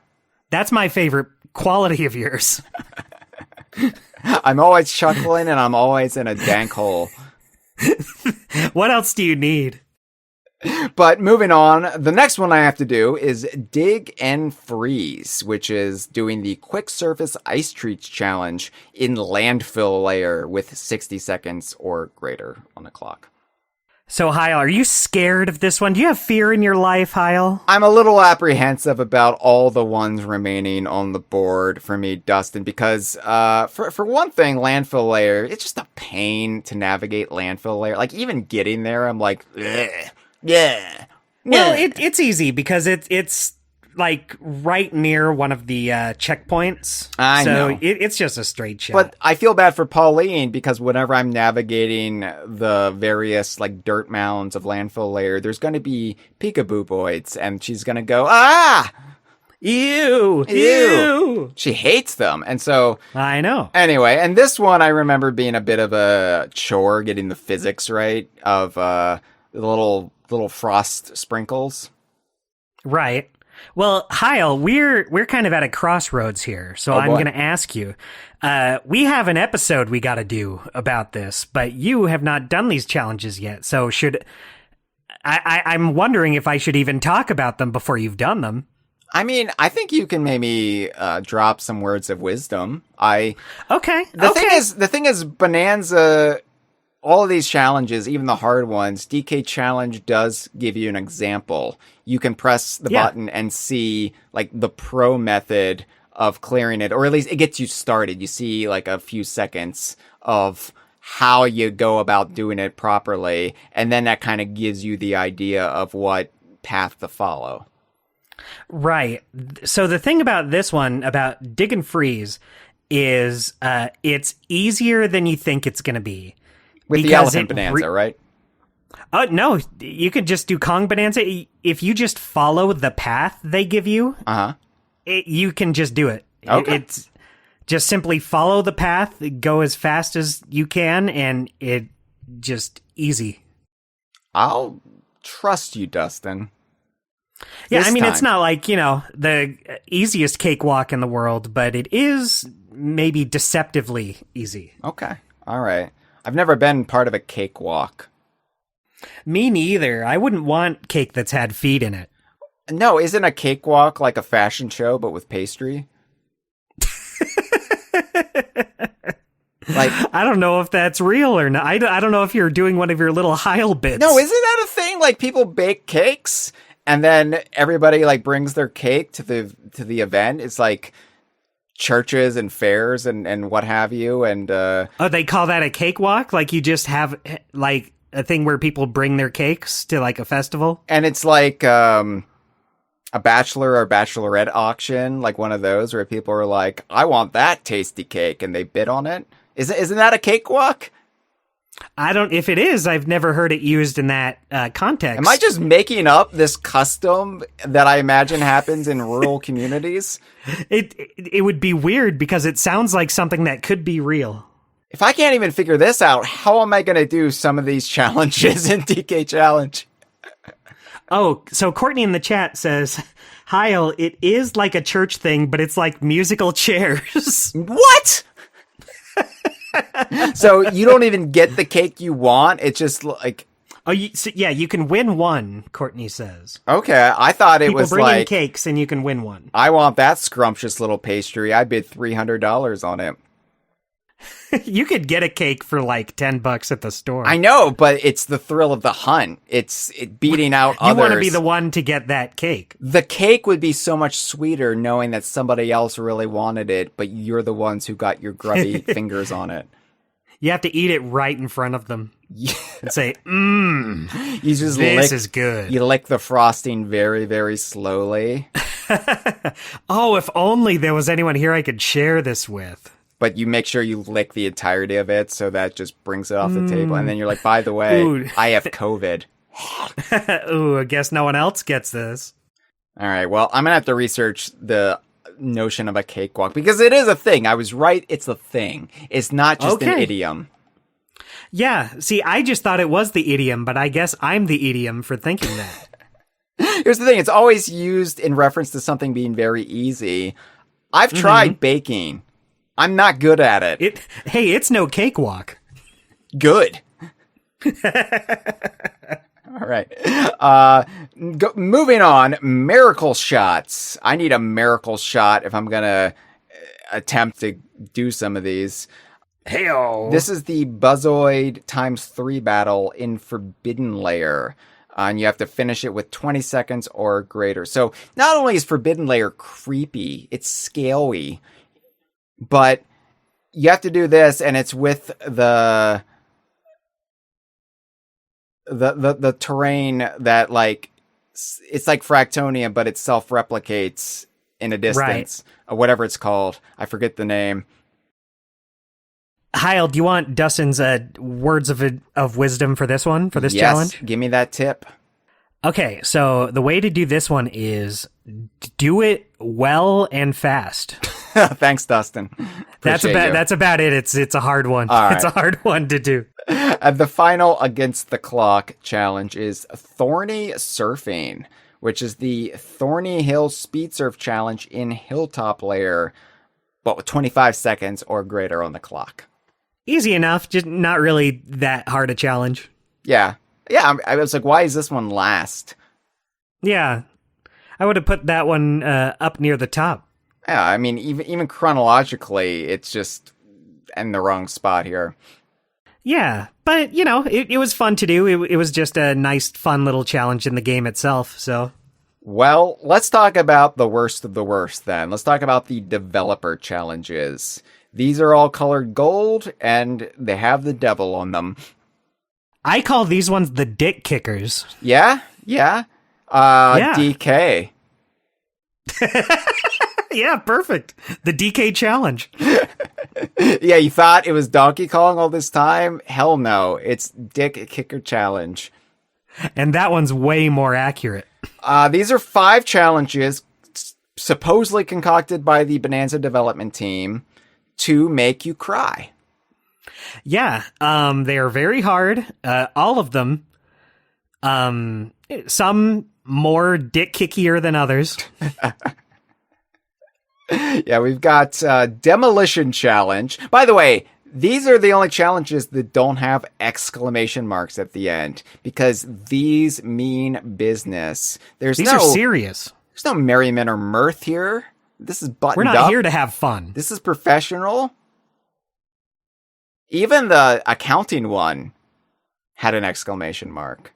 Yeah, that was all fun and games. That's not shit compared to this. So, Demolition Challenge, it's another City Smash, but this is the Freestyle Bananza's City Smash in Feast Layer. And you got to finish it with 40 seconds or greater on the clock. I guess this one not as dick kicky as the others, because you can just cheese it the same way you did the first one. Right. I assumed honestly even easier, because you have, if you're doing the Pauline co-op method, there's a boom rock in there, and you can just scan that and just blow up everything. You also have the full range of Bananza abilities. Yeah. Mm-hmm. Ramby Rumble Challenge. You have to clear a Ramby Rumble Rowdy race, the harder Ramby Rumble, 55 seconds. So Hyle, you know I love Ramby. We did that Ramby episode where we talked about how much we love Ramby. Of course. I feel like I've never hated Ramby more than than now. Well, good thing it's not the real Ramby. These are just ancillary rhinos who are being called Ramby for brandy purposes. It's a good thing, because I was this close. You can't see. You're listening to this. My fingers are so close together. I was this close. These rhinos actually, in fact, suck. Yeah. One of them... You don't realize how badly Ramby turns until you desperately need it. Mm-hmm. Yeah. One of them might have even been in the Epstein flight logs. We don't know. I didn't want to say it, but yeah. You know. This one, I'm not looking forward to either. You know what? If you ask me what challenge is the hardest one, I think there could be a case that this might be the one. No shit, really? Maybe it depends. Okay, you know, I could see someone else not struggling as much with this one, but I feel like this is the one where it just comes down to pure luck sometimes. I'm fine with luck. Luck sometimes, you know, extends me a helping hand, and you know, sometimes luck be a lady tonight. Right. Bonus stage challenge. Complete a bonus stage with 6,000 gold or higher. So this one did take me a few tries. It's more annoying than hard because you can just go to DK Island and get to the bonus challenge you want. But if you fail it, you need to go back to the warp gong, go to a different layer, and then come back here to reset it. Every time. It is annoying, and I think this is going to be one of the more annoying challenges for me because of that. But yeah. But there is a way to do it, like, pretty easily. Elephant Bonanza? So, the way I did it, you do just need to, like, do it right. You just gotta be good at it and do it the way you're supposed to. But then, so, in the instruction video, it shows you do the one where it's the surfing bonus room, where you turf surf on a piece of terrain and just go through all the gold and collect it. And then at the end, there's just a whole bunch of gold all in one area. So what really gets it is when you get to that last part with all the gold, jump off of your piece of terrain and clap to collect all of that gold. And you just get it. It's easy. All right. We shall see. We shall see how it. Yeah, we shall see. And then the last two, aka the little stinkers. they're just little cuties. Boss Rush Challenge and Rehearsal Challenge. I'm talking about them both at once because there's a caveat, there's a twist, there is a added factor to these two. So the Boss Rush Challenge, clear Boss Rush with 0 skills unlocked, and Rehearsal Challenge, clear the final rehearsal, which is the one within the belly of the Great Harmonial, with 0 skills unlocked. And I saw these in the list, Dustin, and I was filled with dread. And I'm still filled with a little bit of dread for these, which is really weird because Ninja Kong is the Jungle Beat Kong statue that we got. Why am I being filled with dread? I should be filled with ninja at any Bonanza challenge. Hey, you know what? It's good to get a little variety. I'm glad we can get dread in there. I'm glad dread is referenced in the way I feel about these. But yeah, I saw these and for a couple days I was like, how is this possible? Because I forgot that you can talk to the elders and they will give you the option to reset your skills. And you can remove all of your learned skills temporarily. I forgot that was an option because why would I ever deprive myself of all the fun little abilities like surf or chunk jumping? Right. Yeah. I love surfing. And chunk jumping. Yeah. So I was thinking, okay, so either they've coded this in a way that you can go into Bonanza and temporarily be deprived of all your skills, or you have to start a new save file and not get any skills and play through to the post-game Ingot Isle Cave-In and play all the way down back to the Planet Core to the final thing in the base game. That's what I was briefly thinking. And Cameron reminded me, no, you can just talk to the elders. And I went, oh, thank God. Yeah, that would have been a nightmare. That would have been the challenge. Yeah, that would have taken me all summer. But yeah, thankfully you can just do that, although it's still a bit of a faff to do so. But I've heard some horror stories about the Boss Rush Challenge in particular. It's one of those things where the more you do it, you just get these bosses down, and it really is not too hard. I mean, I imagine some of them are. I imagine it's the same way the first time I played the Boss Rush, where it kicked my ass, but I got a little bit better each time, and then I eventually beat it. I imagine it's going to be the same with 0 skills. The thing is, though, you can still do stuff. You will have 0 skills, but it's not like you're immobile. Yeah, and you still have your Bonanza forms, even if they're you don't get all the abilities with them. You don't get the juice, but you get the bottle. Yeah, what a elegant way to put it. Thank you. No, yeah. I was stuck on this for a little bit, but yeah, you just keep doing them and they get a little easier. Muckety Muck sucks. I think Muckety Muck I just got lucky with. Yeah. I had that Muckety Muck luck.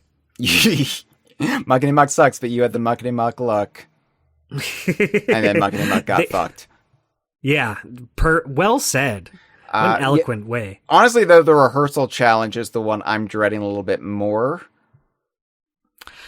So I just did that one before we started recording. Yeah. Like maybe 45 minutes before we started, I finished this. And you know what? You want to know my story, Hyle? Before I did this, I was playing DK64 and I was racing the owl with Diddy Kong in Fungi Forest. Mm-hmm. And I think doing the rehearsal challenge was less of a headache. Okay, so it felt more doable than that. I'll just play Donkey Kong 64 before that hand, and everything will feel peachy. I mean, it's no cakewalk, as the saying goes. Now that we know what a cakewalk is, I agree. Yeah, literally, it is not a cakewalk. But the hardest part is really just the beginning with the brambles. But even that, once you know how to get through there, and they show you what to do. Yeah. In the video, and once you know how to get through that, it's really not too hard. I mean, I say that, but the part that fucked me up the most is the ending of it, where you're the zebra running on the water. Yeah.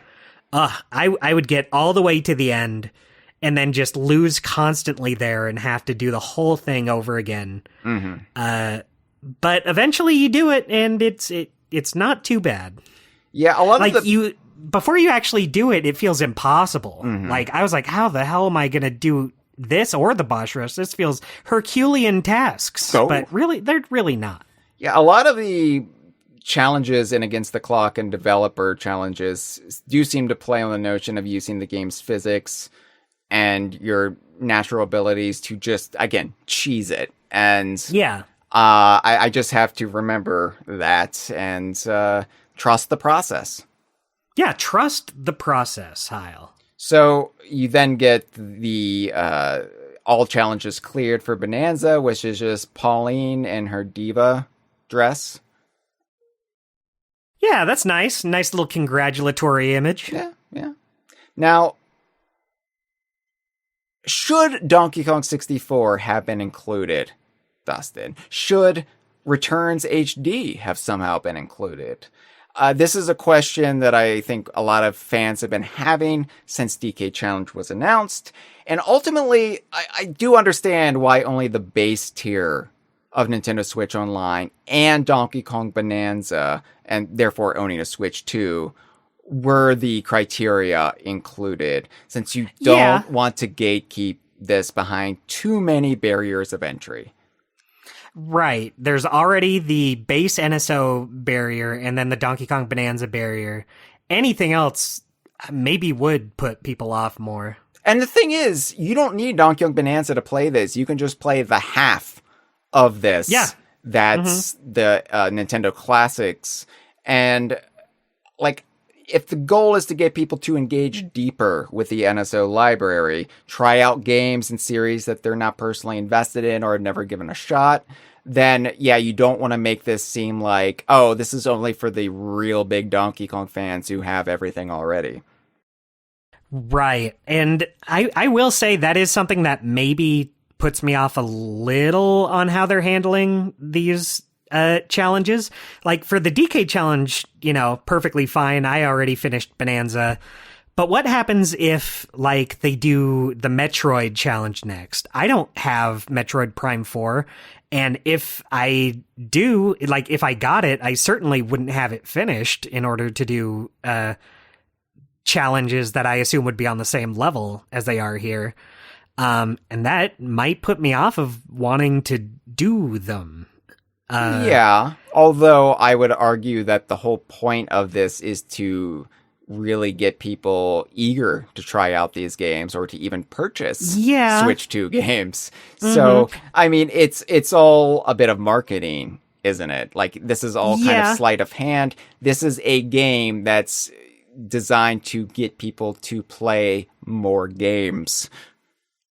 Right, but I think then it comes down to the limited time nature of it. Yeah. I feel like if these were a permanent thing here, then I wouldn't mind at all. I'd be like, oh, okay, then maybe at some point I will get Metroid Prime 4 and I will go through them and then I can do these challenges. That's a nice little bonus incentive. Right. But if it's limited time, I would just say, well, it's just not really worth that time to me. Sure. I mean, which is the double-edged sword, because if you make them limited time, it makes it more of an event, makes it more of a thing people are all doing at the same time, which is nice too. The thing is, I'm only going to play the challenges I'm personally invested in, and that's DK Challenge. Mm-hmm. So, like, I'm probably not going to be doing any more after this, unless they have Banjo-Kazooie Challenge, which I doubt. I sincerely doubt. But would be nice. Yeah. It is a shame that this isn't more of a complete history tour, you know? Donkey Kong 64, or even the titles that aren't on NSO yet, like King of Swing, Donkey Kong Country for Game Boy Color, the GBA Remake Trilogy, Jungle Beat, although that would require the DK Bongos to be released as a peripheral, probably. Right. So, you know, it is a shame, but I do understand why this is the way it is. The only reason it feels weird is because we went first. Had there already been Super Mario Challenge, had there already been The Legend of Zelda Challenge, Metroid Challenge, Kirby Challenge, we'd be coming to this knowing what to expect, not having any complaints, and I think that is important to remember. Like, if this was standalone software, I would expect it to go deep and hard like a beaver falling in a hole on every game that they can legally use in the series. Yeah, for sure. So, yeah, I am, like, looking forward to seeing what comes next in the NSO Challenge series, even if I'm not going to be invested in it, just to see how comparable it is to what they did with Donkey Kong. You know what? Something that I think also really works out, having Donkey Kong be the first one, is there's not a whole lot of Donkey Kong games on NSO right now. Like, there's a good number of them, but it's very manageable. It's not like, oh, look at all these different games, look at all these different challenges in here. There's really only a few, which makes it a nice first one to do. I do wish there were more. That is my one gripe or criticism, is I wish instead of just one level from Donkey Kong Land, you had 3 levels. And maybe instead of just clearing the levels, it was reaching a certain criteria, doing a specific challenge, you know? Beat a level in a certain amount of time, or maybe collect a certain amount of bananas. Yeah, or like find a hidden exit. Find the DK coin. Find a hidden exit in Donkey Kong Land, or, you know, find a hero coin in Donkey Kong Land 2 or Country 2, or I don't know. You know, there's a lot you could do that I feel like they just kind of half-baked some of these challenges. I do understand why they picked some of the ones they did, but I wish there was a bit more. I wish it went a little deeper. Yeah, no, I get that for sure. I agree. So we do have a comment from Blue Sky. I do keep the ability for people to send DMs to the DK Vine account on Blue Sky if they don't want to call in. We did have a call for this episode, Dustin, but it came in right when we were starting to record, and I just didn't have time to put it on my soundboard. So this comment comes from Low Zombie on Blue Sky. It says, "Sup DK Vine." That's a really cool way of saying what's up. Sup. Yeah, Low Zombie's cool. Sup, DK Vine. Writing for the DK Challenge episode. Been busy touching grass and living life, so I haven't had the time to attempt the challenge yet. But that's okay, because the Low Zombie rules. Sorry, not to interrupt, but wow, what an attitude to have. I love it. That's okay, because the event actually lasts more than a single week. Some shade being thrown at the Emerald Rush events. Yeah, that's very nice. Very nice of them to... Like, I wish it wasn't limited time at all, but I'm glad it's a whole 3 months. That's okay. You might even call it an okay challenge. You might. You could. Okay. Going back to their comments, sure, it probably wouldn't have been more ideal to keep the event forever to allow future DK superfans to attempt the challenge, but I'll take 3 months of this challenge any day over the 1 week rush of the Emerald Rush events. I'm so incredibly burned out on Emerald Rush events. I get it. Also very glad we've been getting new DK content in every General Direct since the Switch 2 Direct in April last year. Nintendo is doing a really good job of maintaining the DK brand post Bananza. I would argue that they've been doing a good job of maintaining the DK brand even before Bananza. I think in the run up to the theme park, like everything from the Super Mario Brothers movie onward has been very deliberate. And even before then, you had stepping stones to get there, like K. Rool in Super Smash Brothers Ultimate, or acknowledging the connections to Banjo-Kazooie in Super Smash Brothers Ultimate. DK Donkey Kong, you might say, adventure in Mario plus Rabbids Kingdom Battle. And like, I think we are now in really the full bloom of the seeds they've been planting since 2018. And so we're just really feeling it now. And yeah, DK Challenge is just another bridge to the next thing in the series, to the next big announcement, to the next big event, whether that is a new game or it's the Donkey Kong movie.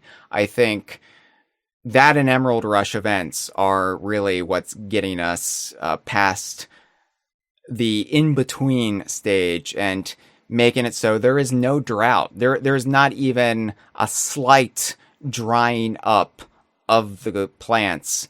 They're fully moist and watered with each Nintendo Direct, and that's really, really cool to see. Hyle, you know how much I love my things to be fully moist. Yeah, I do too. I like my cakes to be moist, particularly when I'm bidding on the juiciest, moistest cake at the cakewalk. One moist cake, please. I just go for the wettest cake available. I'm just looking for one that's sopping, that's just dripping down the church floor and like making the pews all mildewy. It sounds delicious. Yeah, I want that cake. A cake you don't even have to cut. You just kind of breathe it in and it just goes up your nostrils. It's so fucking wet. It's basically like a landslide. You know what? We should have a cooking show on our YouTube channel, and we should, like, one episode just make the absolute, like, liquid-like cake and call it the landslide cake. You know what? Perfect. I do think that is exactly what DK Vine has been missing. We just, there's no cooking component to it. There's no cooking component to it. We need to find a way to tie that in with Donkey Kong or the general DKU, and we're gold. Take a banana and eat it. Just use a banana to stir it. Like instead of a mixer, we just use a banana. Perfect. Yeah. See, it's Donkey Kong branded already. But yeah, I'm not that fussed over the limited time availability because, again, this is just the first in a new format in the NSO infrastructure. It would be one thing if this was like a standalone piece of software, like those NES remix games or whatever. Like if they're like, yeah, we have Donkey Kong Remix, but it's only available 3 months, and then we're coming to your house and we're shooting you if you don't hand it over. Oh, jeez. I'm sorry. I'm sorry. I understand.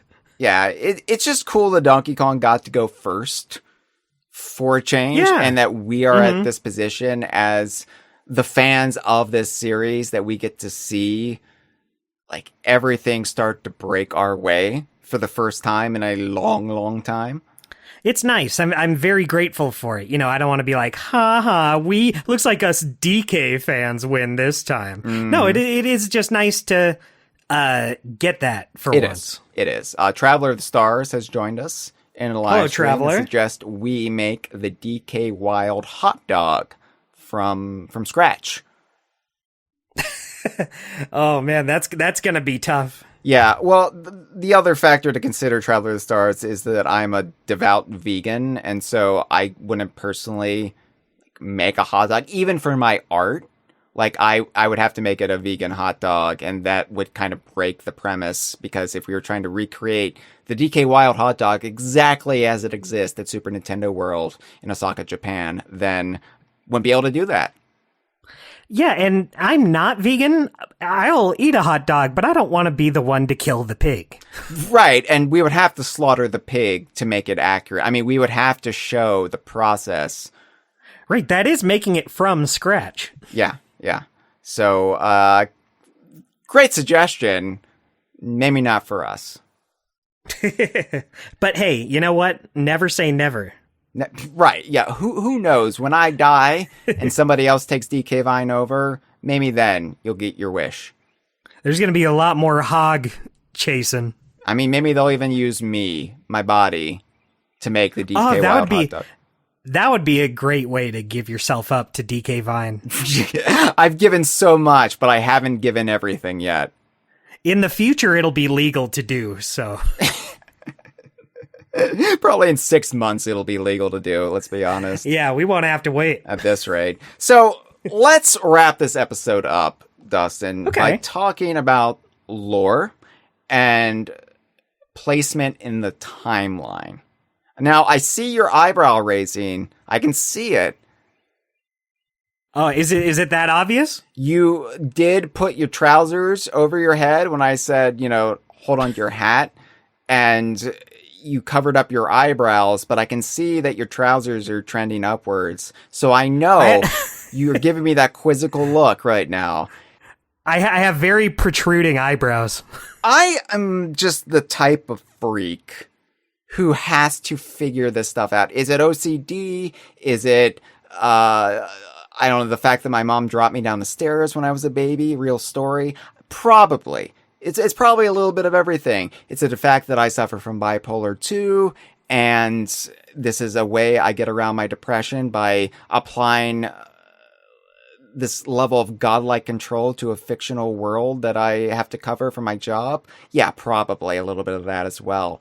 But my point is that if I can figure out how Donkey Kong Land 2 might plausibly sit as its own independent entry in the chronology, and I've even made the argument that Donkey Kong Country for the Game Boy Color could, in some circumstances, be considered a separate adventure, especially when you consider that Donkey Kong's using the coconut gun in it. What the hell? Then what is going on? Of course, I'm going to try to figure out where DK Challenge sits in the greater context of the DKU. So I actually think I've cracked it, Dustin. And my goodness this gracious. isn't just me telling lies. This is also, and this is very important to my method, and a lot of people just ascribe like this fanciful nonsense to how I go about this, with it just me being a wild man. It's just me being a crazy person. You're wild, Hyle. At the Pepe Sylvia board, coming up with all sorts of ideas. But I always try to source this from in-game evidence. And that includes the evidence that's provided to us by DK Challenge. Now, hear me out, all right? Oh, I'm hearing. I laid out the metatextual nature of the DKU on the DKU lore tour video entitled Breaking the Fourth Wall with a Barrel. And this is the least favorite DKU lore tour video, for the record. People hated this one because I got too up my own ass explaining this, and I basically landed on the hypothetical that maybe Donkey Kong is real. And maybe it was too much of a head trip to, like, I had to build up to it, and I just went all in on the weird Grant Morrison-esque notions at the outset. But basically, I laid out, and I thought quite articulately, maybe I was wrong, but that within the world of Donkey Kong and Rare, the characters are not only aware that they're video game characters, but those video games, in fact, exist within their world as well. So this can be viewed multiple ways, Dustin. The characters might merely be aware of the nature of their reality, that, hey, I'm Donkey Kong. Hey, I'm Banjo. Hey, I'm Kazooie. I'm Conker. and we know that we are inside a video game. Think of the character Deadpool in the Marvel. Deadpool knows that he is either a comic book character or a movie character, depending on the medium. And he frequently talks to the audience, breaks the fourth wall. The Marvel character She-Hulk also goes about this. There's lots of examples throughout even higher literature of characters who are able to address the audience or know exactly what they are and that they are bound to this level of fiction. Okay? Oh, I'm with you. That might be what's happening with the DKU characters. But if you look a little closer, you can also say they're not literally in a video game, but they're aware that the companies Nintendo and Rare, among others, use researchers and spies like Horace St. James Golightly to chronicle their adventures, give them to the video game studios where they can then adapt those adventures into video games. And we do have evidence of this within the DKU, like Donkey Kong playing the Donkey Kong arcade game in Donkey Kong 64. Right. Or it might even be a case of both, that what we are playing are the adapted video games of the real adventures that these characters go on, but they're basically verbatim from how the characters, who are actually real, unseen to us, have gone about them. Are you with me so far? It's basically a playable documentary. Yes, exactly. Now, I prefer somewhere in the middle. I don't like thinking that what I'm experiencing is just this hand-me-down... A facsimile? Yeah, like this telephone game approximation of what the Kongs or Banjo and Kazooie or Conker or so forth went on. I like to think that I'm actually getting a window. You're playing the exact... Yeah, you want to think you're playing the actual adventure. I want that level of intimacy with these characters. I want to feel like a peeping Tom, a voyeur. And that being said, it's up to interpretation, and I don't think there's a wrong answer. Now, that being said, since DK Challenge ties in so heavily with Donkey Kong Bonanza, I mean, more than half of DK Challenge takes place within Donkey Kong Bonanza, which is a current ongoing event in the world of the DKU. Like, Donkey Kong Bonanza is not a closed book. It is an ongoing story, really, that's being told within the DKU, so long as the Emerald Rush challenges keep a-coming. So... Yes. Because of that, what if Cranky, being somebody who likes to challenge Donkey Kong, being somebody who has challenged Donkey Kong in the past to repeat things he has done, as in, hey, you know, you got the banana horde back, well, do it again, but on the Game Boy. What if Cranky Kong challenged Donkey Kong to not only clear certain conditions in the underground world, like doing a challenge in a specific amount of time, but what if he also challenged him to go back and play the video game adaptations of several classic Donkey Kong titles, both from Cranky's own prime and Donkey Kong's vintage journeys in the 90s, but those of Donkey Kong's proteges as well. Now, here is how I stumbled upon this, Dustin. Lower that eyebrow.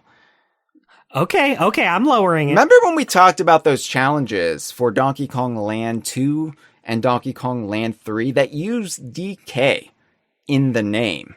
Very odd, because although technically the abbreviation DK could be used for Diddy Kong or Dixie Kong, or maybe even Kiddy Kong if we are accepting that Dinky Kong, his Japanese name, is actually his given birth name, and Kiddy, his Western name, is merely a nickname, which Donkey Konga 2 does support because they forgot to translate one instance of Dixie referring to her cousin Dinky. So, therefore, you know, it might be that Kiddy's real name is Dinky. I more or less accept that. But the shorthand of DK is almost exclusively used in the context of Donkey Kong, right? Right. Now, it's not actually Diddy, Dixie, or Kitty doing those DK challenges, but Donkey Kong controlling their video game avatars. And remember when I said that in Europe and Australia, the English text has a different title for some of the challenge cards? It's a little fuzzy, but I think I remember. Okay. Well, in Europe and Australia, it refers to him as Donkey Kong in those challenges. So instead of DK on the high seas or DK sets sail, it's Donkey Kong on the high seas. Even though Donkey Kong not playable in Donkey Kong Land 2, Dustin. Oh, definitely not. But if Donkey Kong is controlling Diddy and Dixie, playing the video game Donkey Kong Land 2 in universe, well, that would certainly clear that up, wouldn't it? You know what, Hyle? I think you got me there. I think you're right. So yeah, that is how DK Challenge happens in the summer of 2026, June to September. That is how DK Challenge sits on the timeline of the DKU. But unfortunately, what that also means is that technically Kiddy Kong has yet to appear in a modern Donkey Kong game. Ooh, yikes. DK Challenge? Get Kiddy Kong back? Impossible. This has been a File 2 production. Que rico.